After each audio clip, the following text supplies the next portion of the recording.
Y bueno, es el momento es el turno del doctor Rubén Pacheco Inclán. Vamos a cerrar con broche de oro, porque además acaba de dar una aportación al mundo jurídico con su nuevo libro llamado Argumentación Jurídica desde la Razón Probatoria. Enhorabuena por la publicación. Me voy a permitir leer una breve semblanza de su currículum, doctor, para no robarle más tiempo. Y bueno, el doctor Rubén se doctoró en Filosofía del Derecho por la Universidad de Anáhuac del Sur. Es doctor en Derecho Penal y maestro en Análisis de Textos Filosóficos por la Universidad Pontificia de México. Actualmente es presidente de la Barra Interamericana de Abogados y rector de la Facultad Interamericana de Litigación. Sobrado decir que es un gran capacitador, es conferencista a nivel nacional, a nivel internacional. Y bueno, doctor, no le robo más tiempo a su ponencia del día de hoy, que lleva por título Crítica al inquisitivismo vigente o subjetivismo probatorio. Le cedo el micrófono, doctor. Muchas gracias por estar en esta fiesta jurídica. Adelante. Muchísimas gracias, Rodolfo. Muchas gracias por tu coordinación. Lo has hecho extraordinariamente. Y no hay duda que gracias a ti tendremos en esta mesa una participación que ha resultado muy interesante.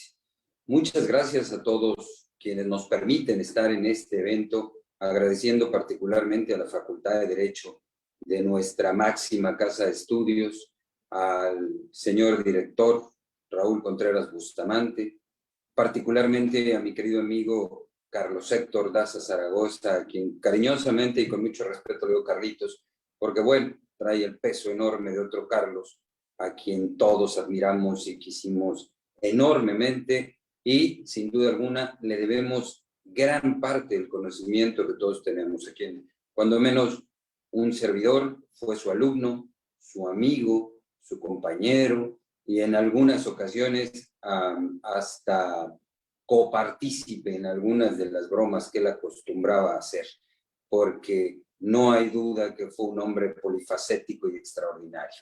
Por eso, mi querido Carlos Daza, Carlitos, muchísimas gracias por la invitación. Estoy honradísimo de participar en este gran evento, que sin duda tiene el mejor pretexto: recordar y rememorar a nuestro gran maestro y amigo, don Carlos Daza Gómez. Gracias a los ponentes que están aquí y que me permiten también participar con ellos, maestro doctor Ricardo, Jorge, Roberto, muchas gracias por permitirme estar en este nivel de ponencia. Pues bien, yo quiero de alguna manera hacer este planteamiento a partir del libro que he presentado recientemente, que llama la atención justamente de esta problemática.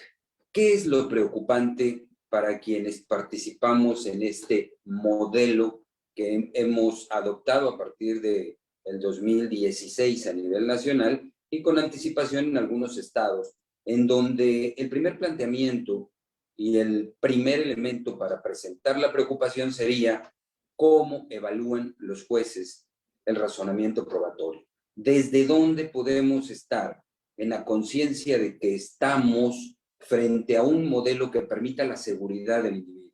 La persona que por alguna razón ha llegado a una audiencia presentándose como víctima, presentándose como imputado o en cualquiera de las posiciones que pudiese participar en un juicio, lo primero que nos preguntamos es: ¿qué seguridad tengo de verdaderamente recibir, entre comillas, lo justo? Porque lo justo es un esquema bastante complejo desde la filosofía.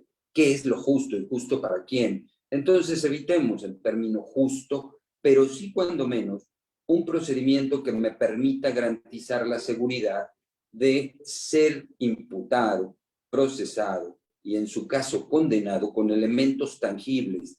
No podemos permitir que en este modelo exista una interpretación extremadamente irracional o de alguna manera subjetiva. Esa es la preocupación. ¿Hasta dónde verdaderamente este procedimiento permite establecer márgenes claros, márgenes perfectamente definidos, para saber que lo que se presenta en juicio es de idéntica manera establecido en la mente de la autoridad judicial Y de esa misma manera el resultado tiene como consecuencia la suma de elementos técnico-jurídicos, datos, medios y pruebas que se han desarrollado durante este proceso.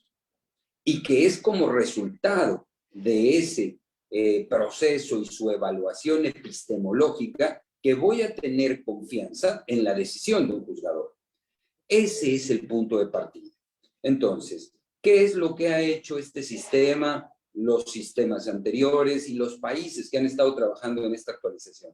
Primero, traer elementos que con mucho orgullo les voy a decir porque una de mis profesiones o mi actividad es la filosofía. Y debo decir que casi todos los elementos que se han traído para validar el proceso penal, acusatorio, adversarial, garantista y con tendencia a la oralidad es del esquema filosófico y algunos de ellos de la ciencia. Así traemos la epistemología, traemos la hermenéutica, traemos la filosofía del lenguaje, traemos la filosofía del derecho. Hemos traído elementos que puedan dar seguridad y confianza a la persona que tiene que enfrentar un proceso y de tal manera tener elementos que me den seguridad. Pero curiosamente, en contradicción con estos elementos que me plantean la seguridad de la decisión que va a tomar una autoridad, también tengo otros elementos que son evidentemente humanos y que tienen una cierta posibilidad de subjetividad. Y me refiero a esos estándares no establecidos con los márgenes precisos de evaluación epistémica. ¿Qué quiero decir? Existen algunos elementos como puede llamarse la sana crítica. ¿Qué es la sana crítica? ¿De dónde viene la sana crítica y cómo se establecen los estándares de una sana crítica? O cómo se evalúan los elementos de las máximas de la experiencia. ¿Y máximas de la experiencia de quién? ¿Del juzgador o del contexto social completo? Tendríamos que entender cuáles son esos estándares que se deben definir claramente para que el justiciable tenga el conocimiento claro de qué es lo que van a tomar en cuenta los juzgadores para una condena o una determinación de inocencia. Es por eso que entonces el primer planteamiento que debemos tomar en cuenta es bases epistémicas. ¿Qué es la epistemología? Así como lo ha planteado Larry Laudan, que es el epistemólogo más reconocido en este momento, diríamos que cada condición que se acredite en un juicio debe estar respaldado por un elemento epistémico. Quiere decir, elementos de prueba. Algo que dé la confianza y conciencia al justiciable y a las partes en juicio que esa condición o esa particularidad fue acreditada claramente. Si esa decisión está respaldada de forma sostenida, coincidente y congruente con un elemento de prueba, nos permite tener la seguridad que esa decisión tiene elementos con base epistémica. La duda es, ¿qué sucede entonces con los excedentes legales? Y he llamado excedentes legales a aquellos que no están considerados dentro del estándar de la prueba, lo epistemológico. Estos son aquellos elementos, como lo planteaba hace un momento el doctor Roberto Carlos, aquello que llamamos inferencia. ¿Cómo se da la inferencia? La inferencia se da en la mente de un juzgador.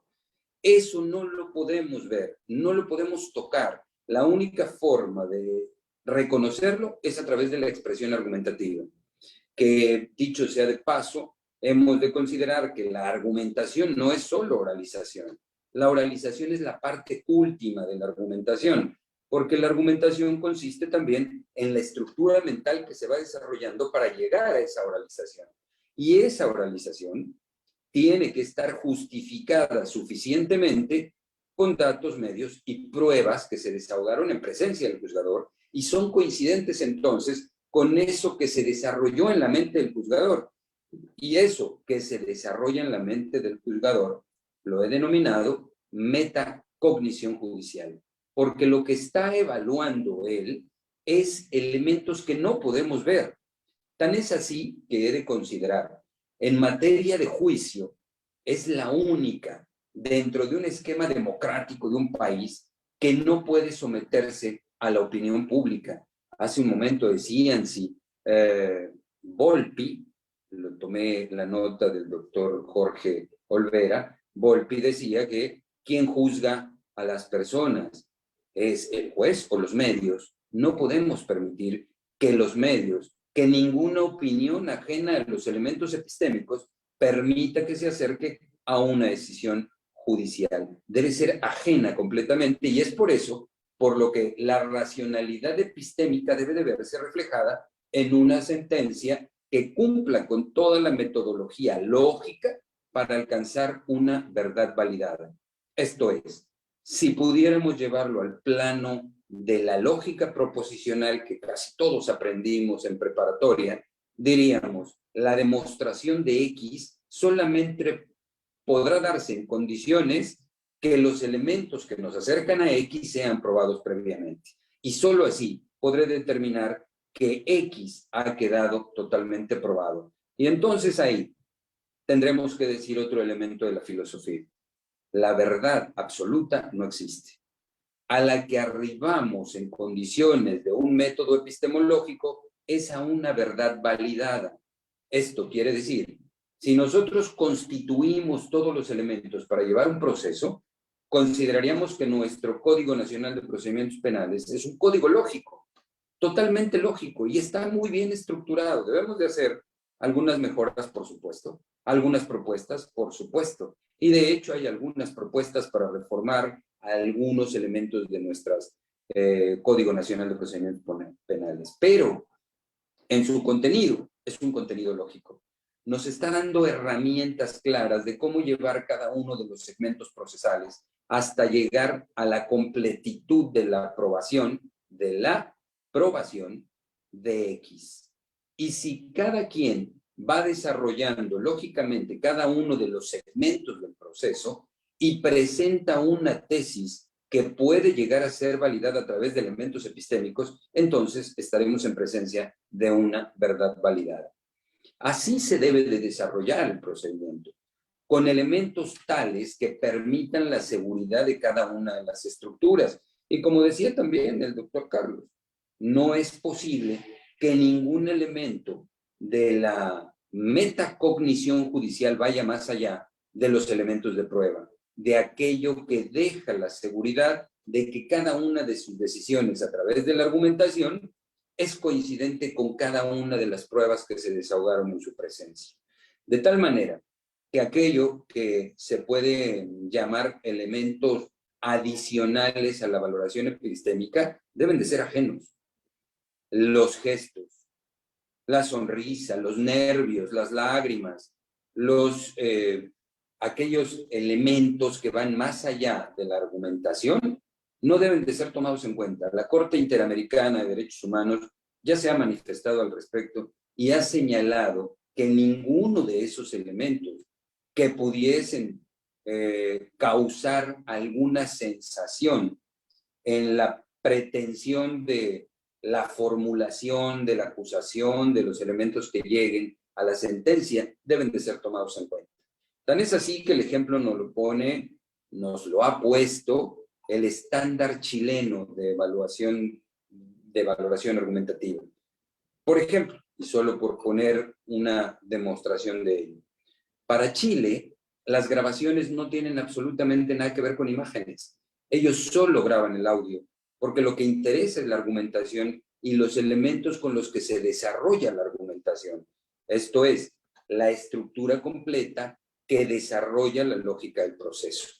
De tal manera que cuando nosotros hacemos la evaluación completa del proceso y encontramos clara muestra de datos epistémicos que acrediten cada una de las pretensiones de alguna de las partes y ellas son coincidentes con la formulación de la acusación, con los elementos de la etapa intermedia y después en juicio, entonces eso nos dará la garantía de que en algún momento dado la sentencia tiene validez, no verdad absoluta. La verdad en juicio es una verdad que se valida a través del proceso. De ahí la importancia de considerar primero que el inquisitivismo debe estar lejano, lo mismo que el garantismo extremo. Ni el garantismo extremo ni el inquisitivismo deben de estar presentes. El equilibrio se da solamente y efectivamente a través de un procedimiento epistémicamente sostenido. Es por eso la preocupación de muchos de los abogados que estamos trabajando hoy desde la educación, desde el servicio público o desde las universidades, desde la capacitación, es poder alcanzar esas evaluaciones que den certeza y seguridad al justiciable, a la sociedad misma. De tal manera que algunos autores han sido quienes nos han aportado elementos para poder crear este sistema. Yo he dicho en forma muy atrevida que quienes estamos en este sistema de alguna u otra manera somos seguidores de Martin Heidegger. Martin Heidegger o Gadamer son autores de la filosofía que lo que pretenden es validar condiciones filosóficas, pero todas sus teorías, todos sus métodos para validar conocimiento filosófico han sido traídos al proceso penal acusatorio adversarial y garantista. Sin embargo, no podemos tener la certeza de que cada uno de estos procesos se va a dar si no son evidentes, si no los demostramos. No podemos permitir que esas inferencias que tan claramente nos decía el doctor Roberto deben de tener una estructura, puedan ser subjetivas. Todas deben de estar sujetas a estándares que nos den seguridad. Por eso a veces, de manera muy atrevida, he considerado que todos los que seguimos este sistema y nos interesa la valoración probatoria y nos interesan los estándares de evaluación para garantizar la seguridad jurídica del justiciable, de alguna manera somos heideggerianos. Porque Heidegger es quien desarrolló este elemento de desarrollo de conocimiento lógico al que llama verdad validada. Porque él dice, la verdad, si pudiéramos llamarla verdad, está encerrada en el suceso.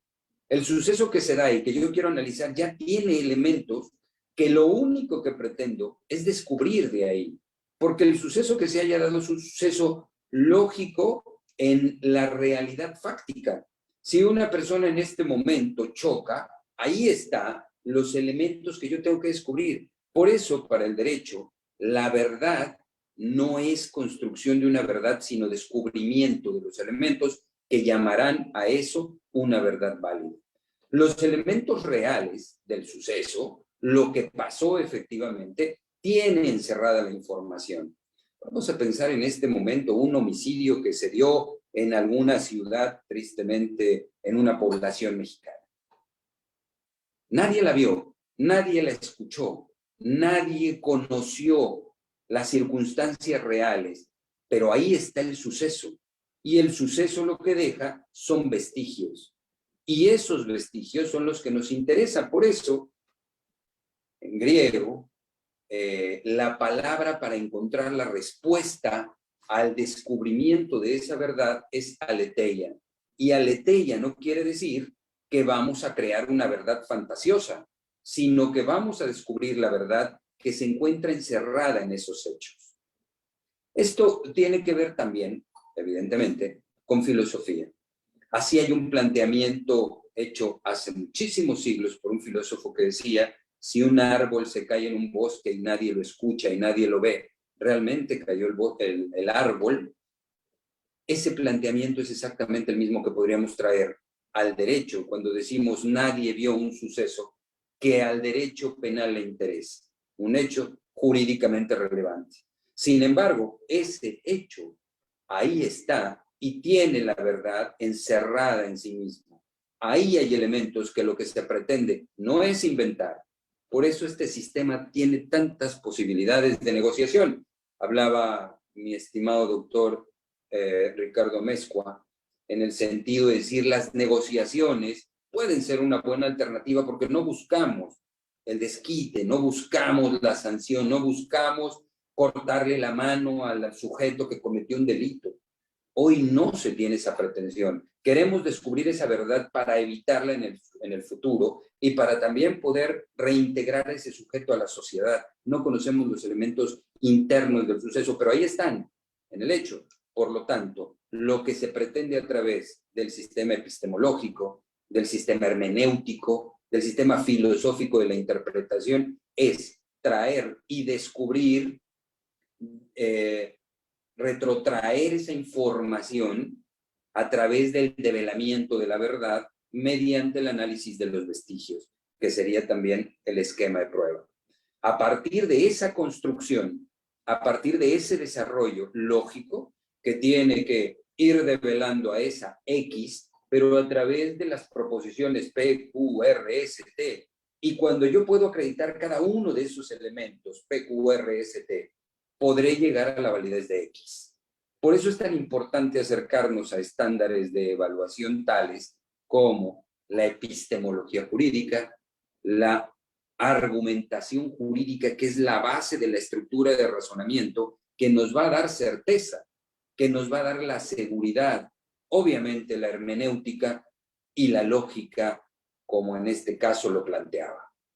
Si nosotros podemos acercarnos a esos estándares y exigimos de la autoridad judicial simplemente la validación de estos elementos para la conciencia y la congruencia y la seguridad de aquellos que son justiciables y la sociedad misma, seguramente elevaremos el estándar de credibilidad de cada una de nuestras creencias en el derecho.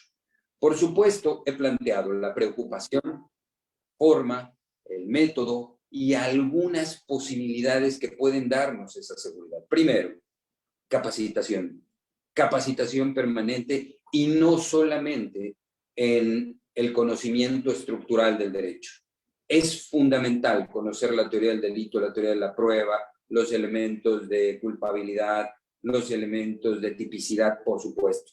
Sin embargo, estos no tienen vida propia, requieren también una estructura de análisis que permita presentar en juicio los elementos epistémicos que validarán la culpabilidad o los elementos de, pensemos en una causa de justificación. Pero si solamente voy a presentar causas de justificación sin tener los elementos de validez, entonces estoy llevando elementos vacíos, argumentos vacíos. Por eso es tan importante que el enlace completo de un proceso tenga que ver con epistemología y esa epistemología se convierta en argumentación jurídica que verdaderamente tenga las bases de conexión entre lo que vemos y lo que se llega a acreditar en un juicio. De ahí la preocupación de evitar, en la medida de lo posible, la subjetividad. Y esa subjetividad la vamos a lograr evitar, la vamos a ir eliminando en la medida que la epistemología se vaya convirtiendo en el poder más importante del proceso penal acusatorio. Quiero agradecerle, doctor Rodolfo, por su llamado para terminar mi tiempo correctamente y tampoco abusar del público que esté viendo esta mesa, y agradecer, por supuesto, a todos los que están viendo nuestra mesa. Simplemente decir, tenemos que acercarnos a estos elementos para evitar la subjetividad que tanto daño le ha hecho a nuestro país. Debemos incrementar la educación y la capacitación para un México más educado, más capacitado, más conocedor, un México con educación y justicia. Muchísimas gracias. Doctor Rubén, es usted un grande. Qué ponencia tan maravillosa, qué capacidad tan espectacular de poder compartir su conocimiento con nosotros, con el auditorio. Definitivamente acercarnos a esta verdad válida que usted hace mención a través de la epistemología, de la argumentación, de la lógica, de la hermenéutica, hacer esta sinergia de estos conocimientos tan importantes es sin duda alguna un reto.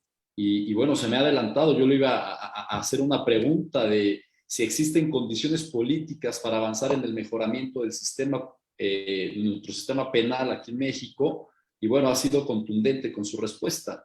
Capacitación y estudio. Capacitación y estudio que debe ser una constante perpetua para nosotros. Doctor Rubén, muchísimas gracias.